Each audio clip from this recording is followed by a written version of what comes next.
Be honest with me for a second. When you saw the war news, what was the first thing you checked? Your portfolio. Don't worry, same. We're all the same person apparently.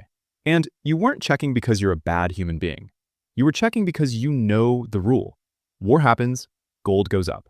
That's been the deal forever. So naturally, you opened your app expecting to see something green and reassuring. And instead, red. 6%. Down. Which is confusing and honestly a little personally offensive.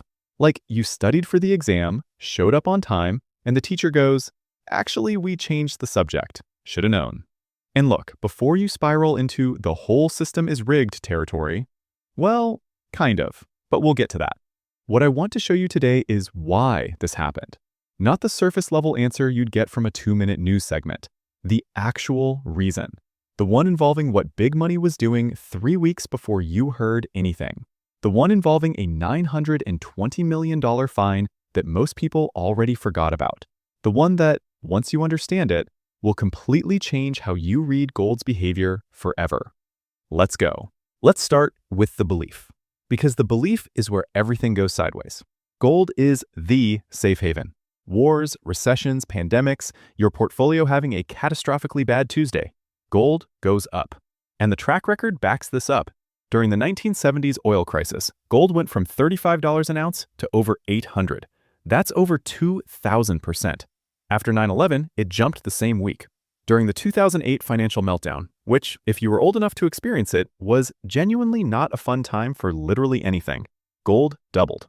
So the rule has receipts.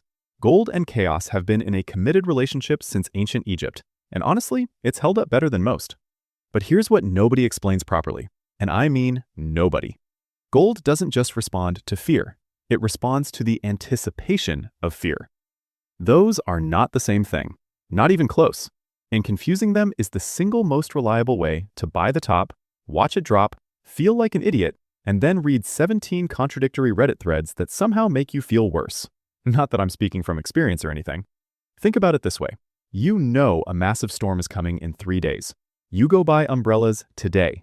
Cheap, calm, zero competition. Storm hits. Everyone panics. Umbrellas sold out everywhere. Price triples. And you're already home, dry, selling your spare to the soaked guy at the door for twice what you paid. You're not a villain.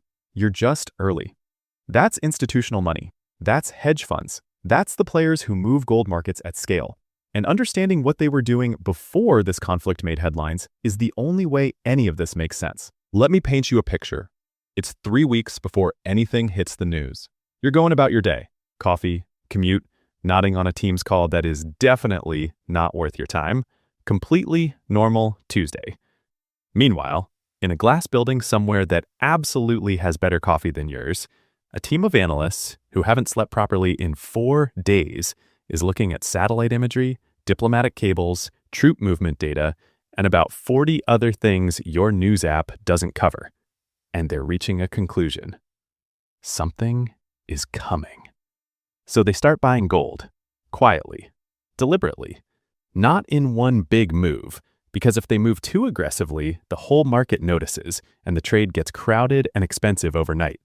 They accumulate slowly, over days, over weeks, building a position while the price is still calm and nobody's paying attention.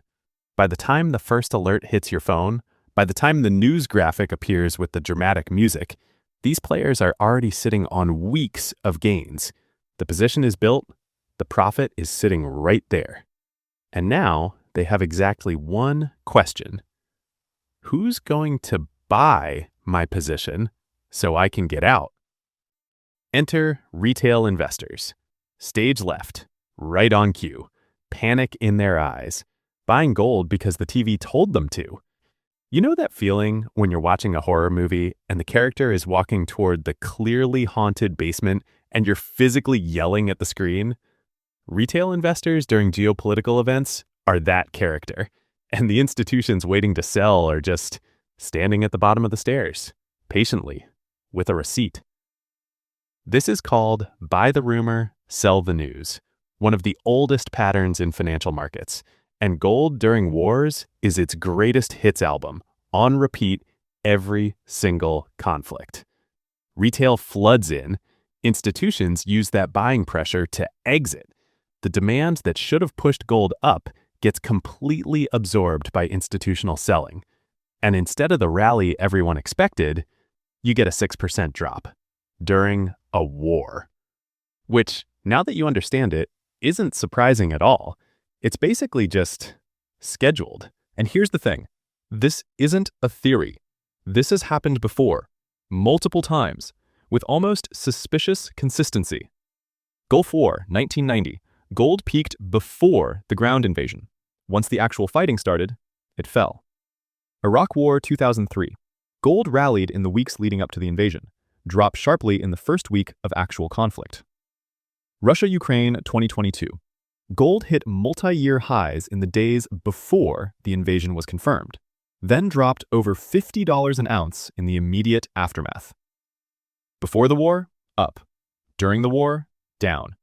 A few weeks later, when everyone stops being emotional about it, up again. Same movie, every time. Different cast, same plot, same ending. Same people on the wrong side of it. The cycle is always identical. Tensions build. Smart money accumulates quietly. Event goes public, retail panics in, smart money exits. Emotional trading burns itself out. Gold finds a floor. Fundamentals reassert. Gold resumes the longer-term trend. Smart money starts accumulating again at lower prices. Rinse, repeat. Retire early if you're on the right side of it. And look, I'm genuinely not here to make you feel bad if you've been on the wrong side of this. Most people have. That's not stupidity.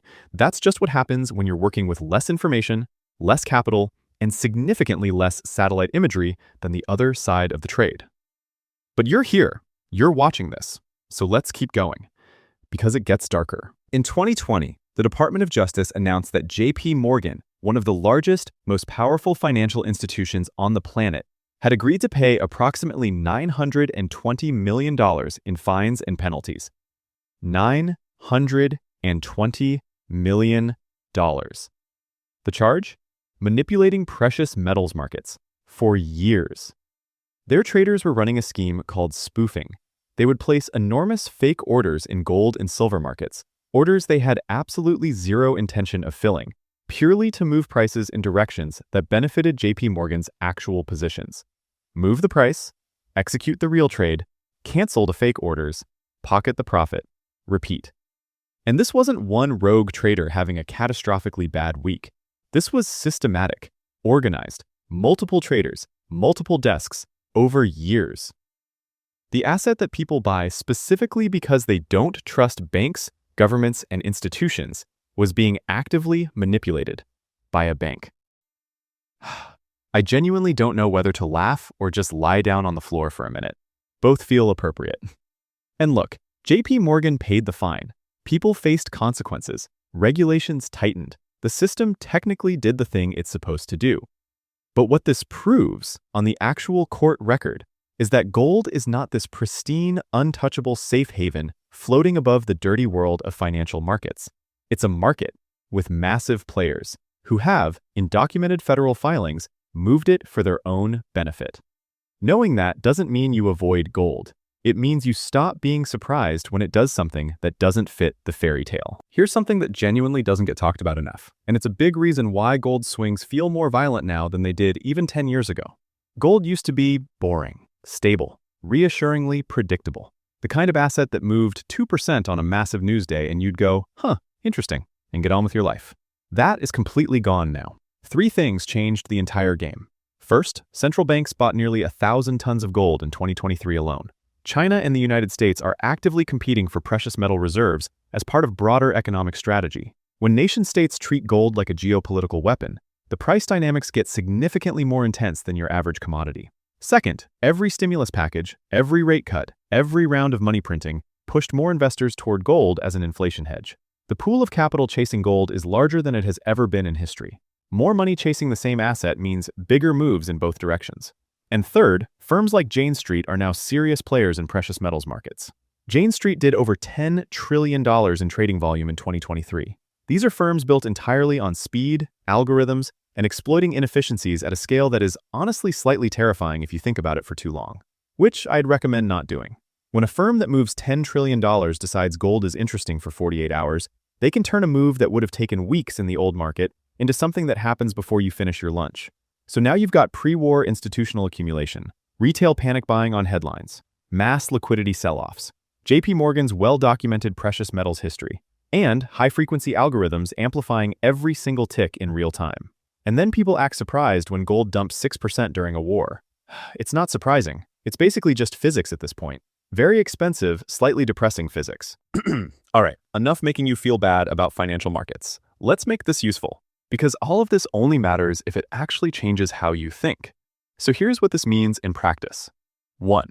Stop reacting to headlines. By the time a geopolitical event is trending and finance influencers are screaming about gold, the positioning already happened. You are not getting in front of this trade. You are the exit liquidity for someone who got in front of it 3 weeks ago while you were watching Netflix. 2. Learn the cycle. Tension builds, accumulation happens quietly. Event goes public, retail floods in, institutions exit. Emotional trading exhausts itself, gold finds a floor. Fundamentals come back, gold resumes the trend. This repeats. It has repeated across every major conflict for decades. Once you know it, you'll see it everywhere. 3. The long-term structural case for gold is still completely intact. Central banks buying at record levels, de-dollarization accelerating, inflation fears not going anywhere. The dip you just watched? In the longer view, that's often institutions recycling back to lower entry points before the next leg up. They sold it to retail at the top. They'll buy it back cheaper, and then the cycle starts again. If you're watching this, you now understand gold market dynamics during geopolitical events better than the vast majority of people actually trading them. Not because you're smarter, just because most people never stop to look at the full picture. The ones who do are the ones who stop getting recycled. Here's the whole thing in 30 seconds. Gold fell during a war because smart money bought it before the war, built the whole position quietly while you were on that Teams call, then used retail panic buying as the exit ramp, selling into the exact demand that was supposed to push gold up. Add a strengthening dollar, fading rate cut expectations, a $900 million reminder that these markets have been played before, and algorithmic firms moving $10 trillion a year. And what looks like a paradox is just the game, working exactly as designed. Just not for most people, unless they understand it, which, if you made it this far, you now do. Smart Money subscribed before this video even ended. The subscribe button is literally the only market move today that doesn't have a hidden seller on the other side. Take the trade. This is Breaking Money. See you in the next one.